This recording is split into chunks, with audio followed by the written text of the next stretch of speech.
A child's bedroom is supposed to be the safest place in the world, a space where parents can breathe easy knowing their kids are safe in their own beds. But in August of 1995, that sense of safety was shattered for one Salt Lake City family. 6-year-old Rosie Tapia was taken from her home in the middle of the night. By morning, she was found murdered. For nearly 3 decades, her case has remained one of Utah's most haunting mysteries. And as of August 25th, 2025, just 2 weeks before the release of this episode, Salt Lake City police announced renewed attention on Rosie's case. Detectives made a fresh public appeal, asking for help in identifying 2 men who may have been connected to her abduction and death. I'm Alex Kern, and this is the story of Rosie Tapia, a story of innocence stolen, a family's heartbreak, and the fight for justice that still isn't over.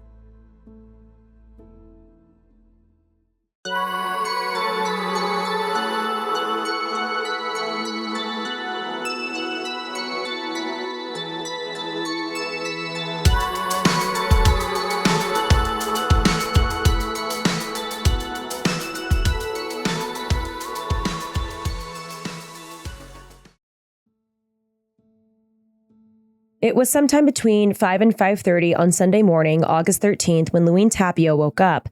She had only been asleep for a few hours. You see, she and her husband, Roberto, had gotten home late after spending a night out dancing. While they were gone, Lewine's 18-year-old daughter, Amelia, had stayed at the apartment to babysit the little ones. At first, in that hazy moment between dreaming and waking, she wasn't sure why she had stirred. But then, an uneasy feeling settled in. Something just didn't feel right. Lewine was no stranger to exhaustion. As a mother of 5, her days rarely offered much rest. You see, she had 2 older daughters from a previous relationship, and with her husband, Roberto, she was raising 3 young children, all under the age of 7. Their oldest together, 6-year-old Rosa Maria Tapia, who goes by Rosie, was followed by the twins, Robert and Angelica, who were just 4. Most days, of course, were filled from start to finish with the demands of raising kids, and nights out were rare. But this morning, none of that mattered. What she felt was deeper than fatigue. It was dread.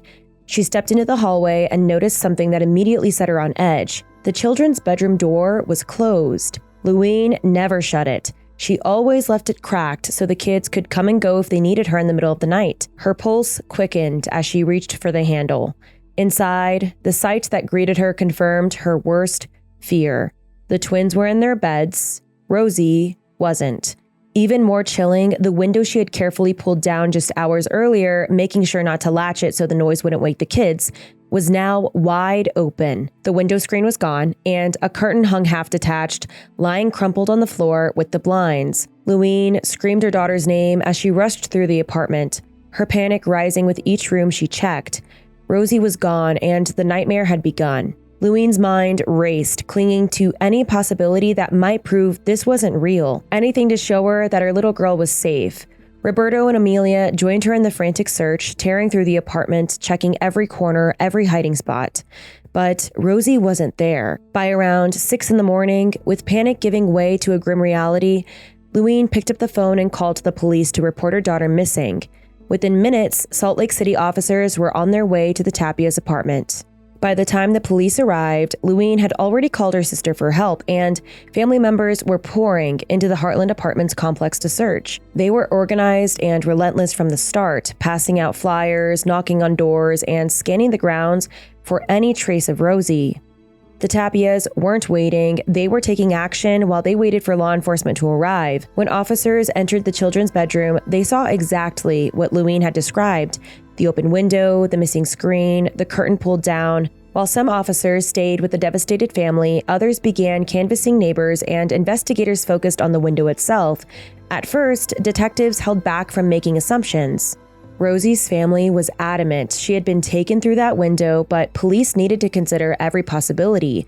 That said, the evidence quickly began to tip toward abduction. Just below the window, the missing screen was lying in the grass. It was bent, and the window frame carried a pry mark as if someone had forced it from the outside. The frame, glass, and screen were all dusted for prints and sent off to the lab. Another discovery pushed investigators further in that direction.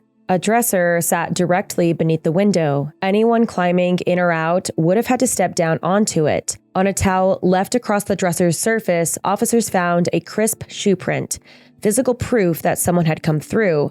While crime scene techs worked, other officers interviewed family and neighbors. The twins, Robert and Angelica, were too young to offer details, saying they hadn't seen or heard anything that night. But Amelia, the one who had been babysitting the night before, shared something that immediately set off alarm bells. She told police that earlier that evening, before Rosie disappeared, she had taken her little sister to the playground in their complex. Rosie played for a while, and Amelia eventually went back to the apartment to continue watching the twins. Not long after, there was a knock at the door. When Amelia answered, a man she didn't know was standing there, carrying Rosie in his arms. The man told Amelia that Rosie had been kicked by another child, fallen from the slide, and gotten hurt. But Amelia didn't recognize him at all. He was a complete stranger, and yet he had carried Rosie home as if it was completely normal. What unsettled her even more was that as he left, he said, "Goodbye, Rosie." So he knew her name. Later, Rosie told Amelia that she never told the man her name and that she hadn't been hurt at all. She added something else that made Amelia's skin crawl. The man hadn't been at the playground with his own kids. He was just sitting there, watching the children play. To make matters worse, this man wasn't completely unknown to the complex. Amelia explained that neighbors had seen him around before.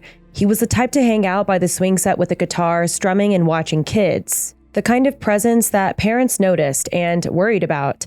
The question that haunted Amelia and now investigators was how he knew Rosie's name and exactly where she lived. Maybe he'd overheard her family calling to her at the playground, but to carry her straight to her front door, he knew more than he should have. Amelia described him to police as a thin white man wearing a baseball cap and oversized dark sunglasses, a description that only deepened the unease. Sunglasses and a hat later in the evening after the sun had already gone down made him look more like someone trying to avoid being recognized.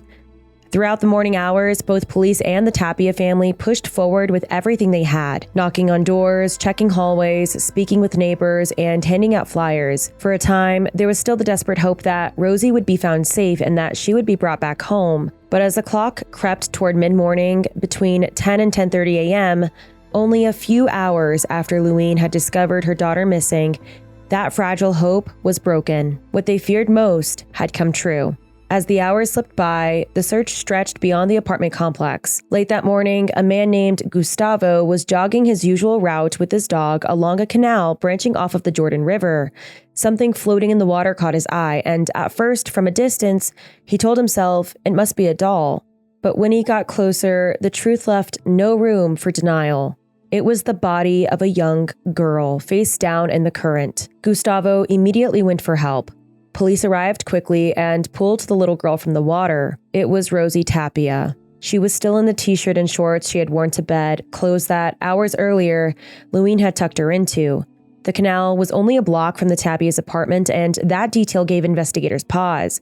Could Rosie have slipped out on her own and made her way here?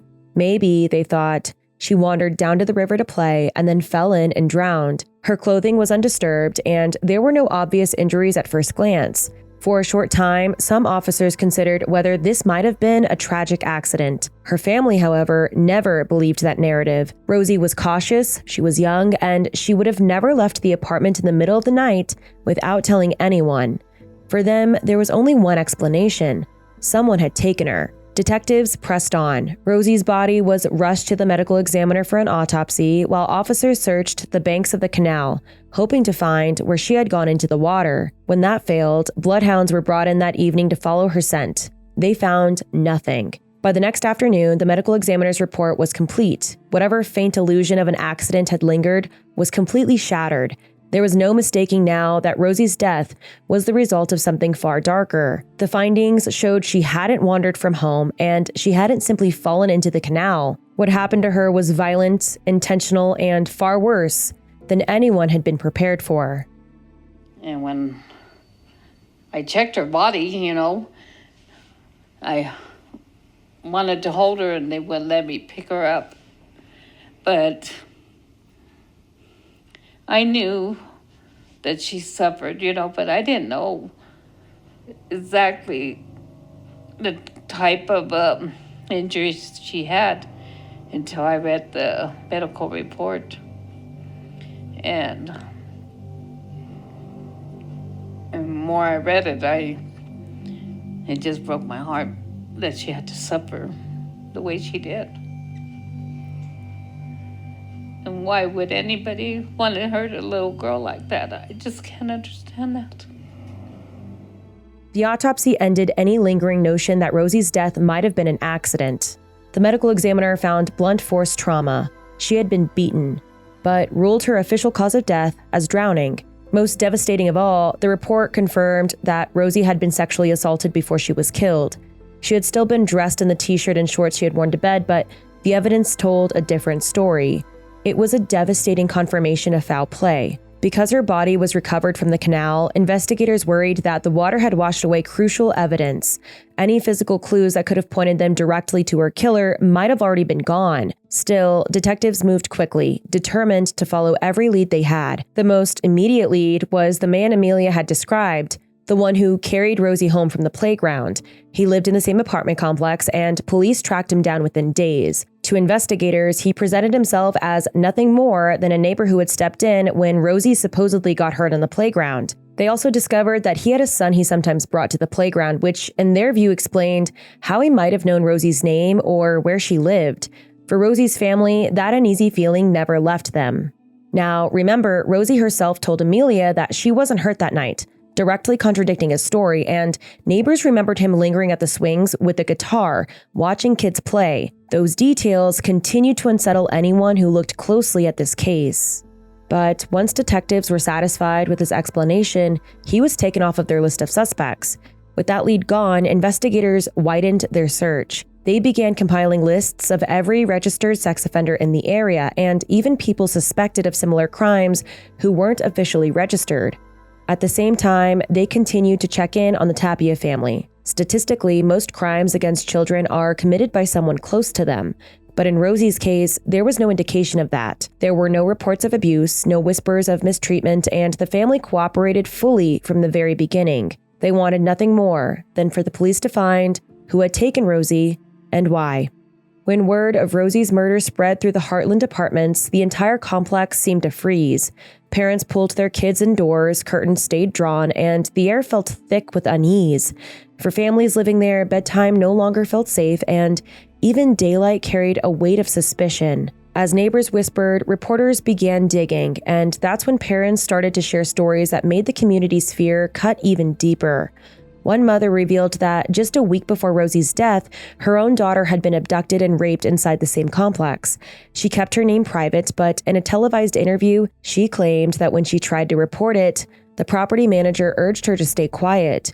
The idea that such violence had already happened here and had been hushed up was almost too much for other parents to process. Then came another revelation. A different mother spoke of how the year before, someone had tried to take her daughter too. Two accounts, back-to-back, painted a picture that was hard to ignore. These weren't isolated scares. They sounded like signs of a predator circling the same ground, growing bolder each time. Police tried to steady the community, holding meetings, offering advice, and organizing a neighborhood watch. The property managers even brought in an armed guard to patrol the grounds at night. Parents locked windows, double-checked doors, and clung to their children more tightly than ever. Even with all of those precautions, the sense of safety had already vanished. Parents braced for the worst because deep down, they knew this wasn't over. And before long, more unsettling stories and scares would send the complex into panic all over again.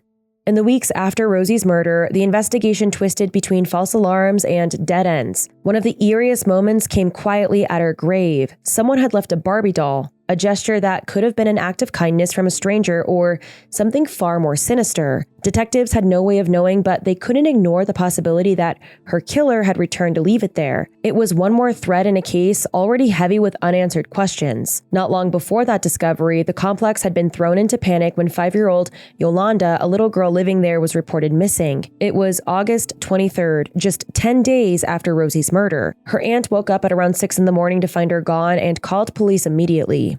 With Rosie's death still fresh, fear of another abduction spread like wildfire. Police moved fast, announcing a $3,000 reward while the apartment's owner added another $10,000, desperate for information that might break the case open. But within days, the alarm gave way to relief.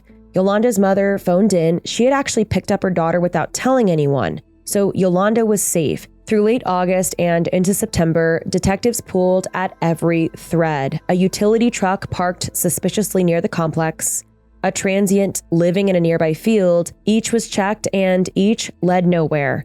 By mid-September, the investigation felt like it was losing steam, and the Salt Lake City police called in the FBI. The Bureau's behavioral science unit began building a psychological profile, reconstructing Rosie's last day minute by minute. Even the smallest details were studied with the hope that something ordinary might hold the extraordinary clue they needed. As fall slipped into winter, the Tapia family faced their first holidays without Rosie. When the one-year anniversary of her death arrived in August of 1996, the case was frozen. No suspects, no arrests, and while the FBI drafted a profile of who they believe the killer might be, it was just an outline, no name, no face, and no justice for Rosie. In the spring of 1997, almost a year and a half after Rosie's murder, a phone call came from over 2,000 miles away that jolted Salt Lake detectives. Police in Charlotte, North Carolina had just arrested a man named John Brewer Eustace. He'd been caught sneaking through a window into an apartment and attempting to assault a toddler. The details were chilling and all too familiar. When Utah investigators dug deeper, the parallels only grew darker. Eustace wasn't a North Carolina local, he had roots in California. And for a time, he lived in Las Vegas, a half-day's drive from Salt Lake City.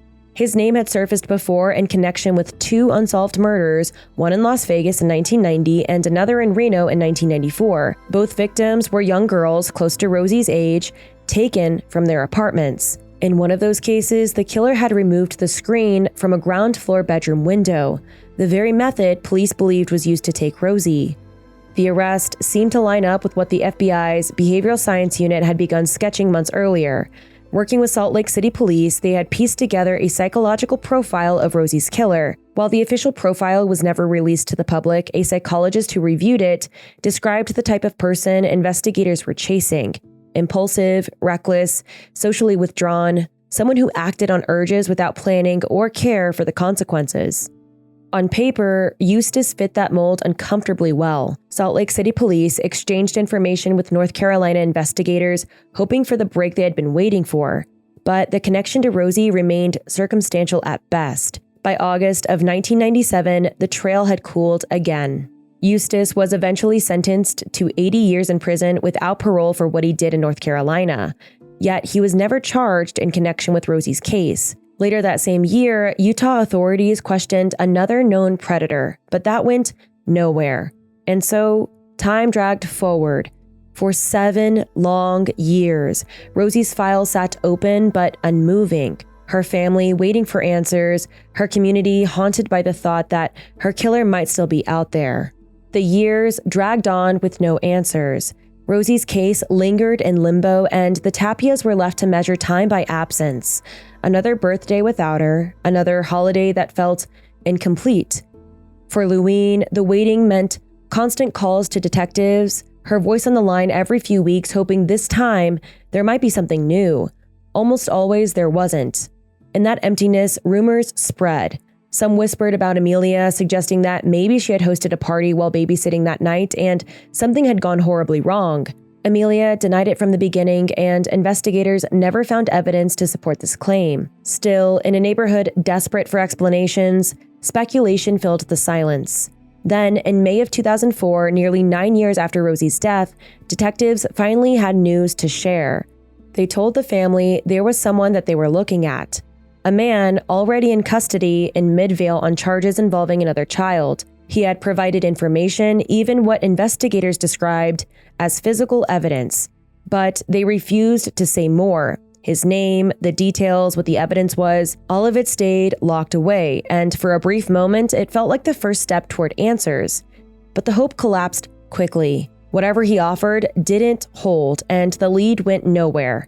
More years slipped by, another birthday, another Christmas.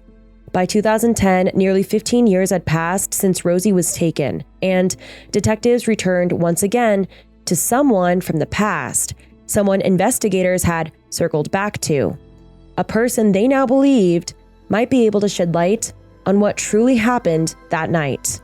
By 2010, police tried something unusual. They released a composite sketch of the man Amelia remembered as the one who carried Rosie home that night from the playground. Investigators believed that if they could finally put a name to this man, it might help them piece together what really happened to Rosie. But it was striking that 15 years later, detectives were still asking the public for help putting a name to his face. Back in 1995, the lead detective had told reporters he'd spoken with the man matching the description Amelia had given of the person who returned Rosie home. Yet years later, there was no report, no notes, no name. There wasn't a single reporter note to show he'd ever been questioned, as if the conversation never even took place. To complicate things even further, neighbors also recalled a different man, someone who lingered at the playground with a guitar strumming while kids played. Okay, so here's the distinction. The man who carried Rosie back to the apartment that evening and the man neighbors remembered as the guitarist, they could have been the same individual or two entirely separate people. Even investigators couldn't say for sure.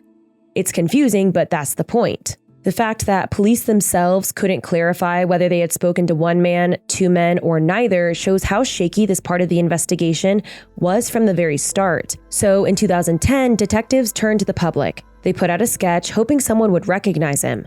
But no one came forward, and the unnamed man, whether the one with the guitar, the one who brought Rosie home, or both, stayed an unidentified presence in the case, no closer to being named than he was in 1995. One of the most haunting accounts tied to Rosie's case came not from an investigator, but from a neighbor who chose to remain anonymous for decades.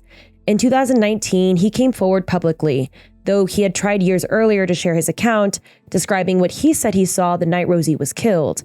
He recalled a white pickup truck pulling away from the area near the canal. Moments later, a teenage boy appeared, walking toward him from the direction of the water. The boy looked Hispanic, and at first, the neighbor thought the jeans he wore were two-toned, lighter on top and darker below. But as the boy drew closer, it became clear that the darker shade wasn't fabric at all.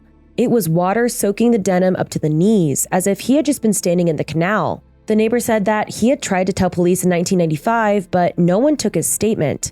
For the next 3 years, a neighbor carried the image of that boy and the weight of Rosie's case with him, unable to let it go.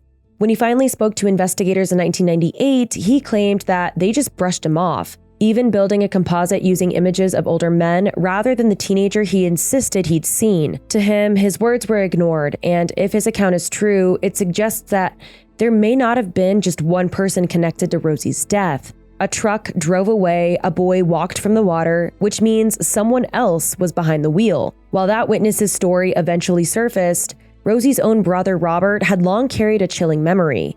He was only 4 at the time and one of the twins asleep in the room with Rosie that night when she vanished. Robert later told police that he remembered a man with a beard in the bedroom. The man, he said, told him to go back to sleep. Investigators added the detail, but a beard doesn't sharpen a sketch, it only makes the image fuzzier. That same year, detectives revisited an object that had sat in the family's possession since 1995, the Barbie doll left on Rosie's grave. Advances in forensic testing offered hope that DNA might still be pulled from its surface, using methods unavailable years earlier. Police hinted that the doll was significant for more than sentimental reasons, though they never shared why. And then came the sketch, not by police, but through a local news station. ABC4 Utah connected the neighbor with a retired officer turned sketch artist, and for the first time, nearly 24 years after Rosie's murder, an image of the teenage boy the witness claimed he saw walking from the canal was finally put on paper. Police later reviewed the sketch and formally released it to the public in May of 2019, while also re-examining old evidence with fresh eyes. The detail that still stops me cold is this: Rosie fought back. According to On the Case with Paula Zahn, investigators discovered fragments of DNA beneath her tiny fingernails. It meant she resisted with everything she had, trying to claw some trace of her attacker into the world. 6 years old, and she fought. But it wasn't enough to save her. That discovery should have been a turning point, but the canal water had damaged so much. The fragments they recovered were too degraded to qualify for CODIS, the national DNA database that might have matched them to someone already in the system. Detectives were convinced that Rosie's killer was probably there, but without a viable sample, there was nothing to compare. There was still a glimmer of possibility, though. Genealogical DNA work was beginning to change cases across the country, using family trees to zero in on suspects. But that kind of testing was expensive, time-consuming, and if it was being used in Rosie's case, investigators weren't saying. And here's what made it even harder for Rosie's family. Lewine didn't learn about the DNA discovery from investigators directly. No phone call, no meeting. She found out the same way the rest of the country did, by watching On the Case with Paula Zahn. For a mother who had spent decades calling police herself for updates, it was devastating. Progress mattered, but the silence from law enforcement cut just as deeply. So the years stretched on, and then in January of 2020, nearly 25 years after Rosie was taken, police announced they had finally identified the man who returned her from the playground. For decades, he had only been a sketch, a mystery with no name. Now, detectives knew who he was, but they didn't share it. Not his name, not how they found him, nothing at all. And almost immediately after that announcement, another piece of the story surfaced. Someone else who had stayed silent for decades, now ready to speak. Not long after police revealed they had finally identified the man who had once carried Rosie home, another name surfaced, this time through the press. Danny Woodland spoke to ABC4 Utah, saying he had never actually been interviewed back in 1995, which is startling, by the way, because at the time, Danny was dating Amelia, Rosie's half-sister. He was close to the family, he had been around her apartment. How investigators never set him down is almost impossible to wrap your head around. Danny admitted something else. He used to slip in and out of Amelia's room through the very same window Rosie would later be taken from. The thought that someone tied to the family knew that entry point and was never questioned, it's hard not to think about how many leads might have been lost back then. Years later, when the second composite sketch was released in 2019, Danny said that the face tugged at his memory. It looked like an old friend of his, someone who also knew about that very same window and had been inside of Tapia's apartment before. When ABC4 Utah showed photos to the neighbor who helped create the second sketch, the witness singled out Danny's friend as the closest match to what they remembered. Whatever reasons investigators had for overlooking Danny in 1995, they weren't overlooking him now. Police, alongside a private investigator hired by the Tapias, began digging into the new lead. But just as that thread began to unravel, tragedy struck again. Amelia passed away in early 2020, only months before the 25th anniversary of Rosie's death. She had lived her entire life carrying the grief of her little sister, always questioning what more she could have done that night. She always denied the rumor that she'd hosted a party, and her family believes her. She died before seeing the creation of the Rosie Tapia's Identification Project, RTIP, a nonprofit dedicated to funding DNA testing and genetic genealogy in the region. For her family, Amelia's death was another devastating blow. RTIP would go on to carry her name forward, even though she never lived to see it. By 2024, family friend and private investigator Jason Jensen went on KUTV2 News to talk about the case he'd been quietly working on for years. One of the most important updates circled back to that DNA under Rosie's fingernails. With modern genealogy technology, investigators were now able to connect it to a family line tied to the name Martinez. Detectives asked anyone who had lived at the Heartland Apartments in the mid-90s or nearby to think back and come forward if they remembered someone with that surname or in that family tree. They were careful to clarify this wasn't naming a suspect. It was about trying to land a hard DNA match. This summer in 2025 has brought two milestones that hit like a punch to the gut. Nearly a month ago, on August 13th, 2025, the Tapia family marked 30 years without Rosie. And less than 2 weeks later, on August 25th, just 2 weeks before this episode drops, Salt Lake City police renewed their public appeal for Rosie's case.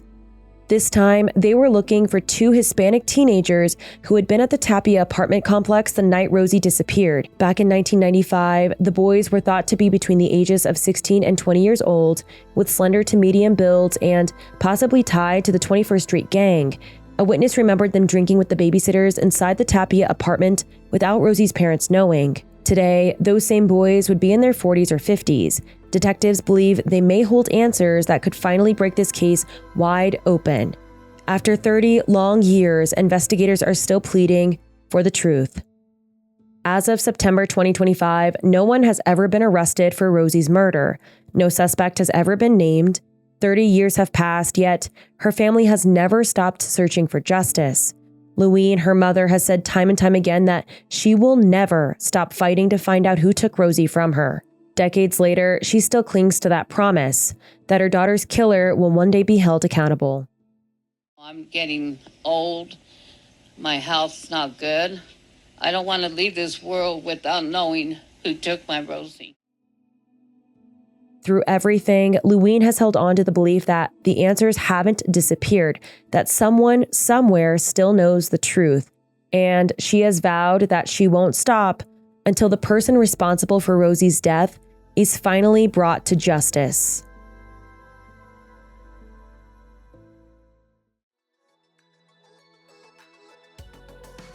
That's all for today's episode. If you have any information about Rosie's case, please call 801-799-3000 or share an anonymous tip through the City Protect app using case number 95-119190. All sources for this episode are listed on darklyspeakingpodcast.com, and don't forget to follow along on socials at Darkly Speaking Podcast. I'll be back next week with a brand new episode.